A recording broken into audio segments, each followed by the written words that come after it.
It was a pretty simple decision for me because it was local.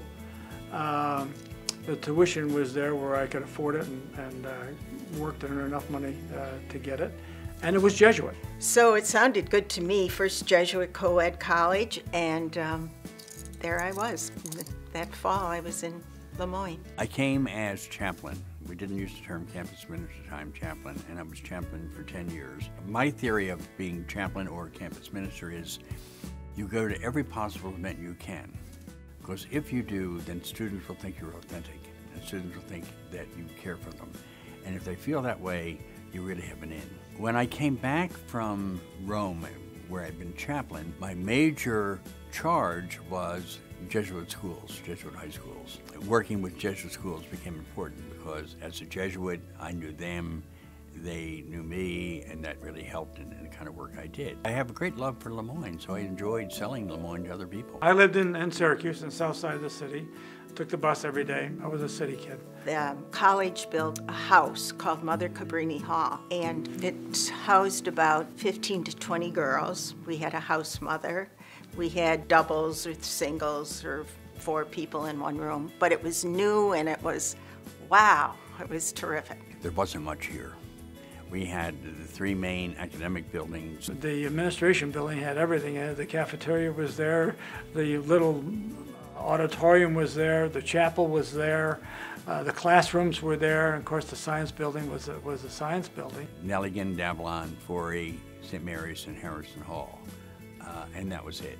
There were no trees, there were no flowers.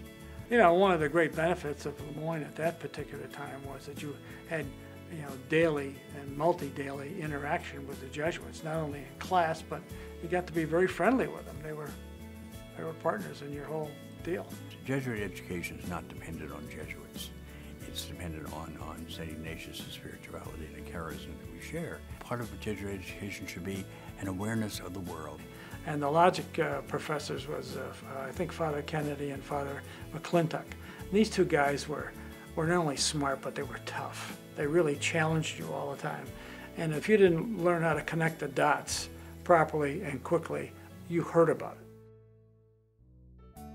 They had a freshman mass every year. As I'm there, I see this beautiful young woman, beautifully dressed, walking, and I said, boy, there's somebody special. And from that day on, I was in pursuit. It was my first experience away from home, and I just wanted to look around a little. And before you know it, I was known as Bob Errico's girlfriend. I would walk out of class, and there he would be waiting for me. And I thought, oh, no, not again. A hallmark of Moyne clearly is the warmth, the sense of community. You felt you belonged, you felt it was family. It was just the warmest, nicest place, I think, in terms of community I've ever been to. I played baseball for 2 years.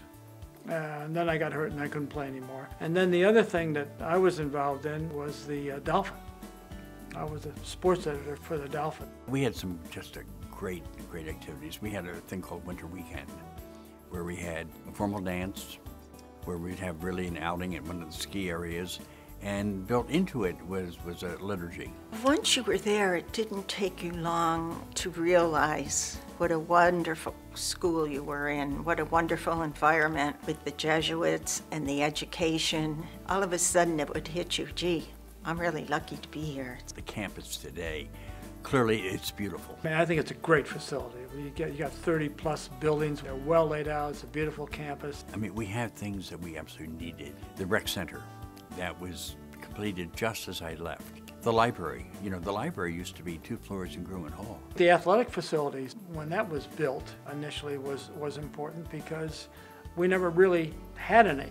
I think that was a very important part because it attracted more and different kinds of students to the college. This chapel by itself was a great addition. It's been a great meeting place for students and alumni, and it very much became a symbol of the religious life of the college. The theater was just the auditorium, which was not really accommodating for good theater. Then we purchased a firehouse, and that worked. That was really a pretty neat place. But now we have a theater, an art center. We have townhouses. Mitchell Hall, the business school, that's all new, all exciting. If you look at what was the old science building. Dark, not cheerful. I mean, it wasn't filled with light. You go into the new development, it's a totally different picture. It's so totally up to date. I think it contains everything you need for a science department in a good college. He had a choice to either go out to California or to stay in the East, so he chose to stay in the East. It really pleased us to have him go to Moyne. It turned out to be a great experience for him. I mean, he's got some friends from there that still sees. He had a very, very good experience at Moyne. The foundation you got at Moyne with the Jesuit education and values helped me and us, I think, with our marriage and instilling those things in our children and our grandchildren and people that were around us and that we work with.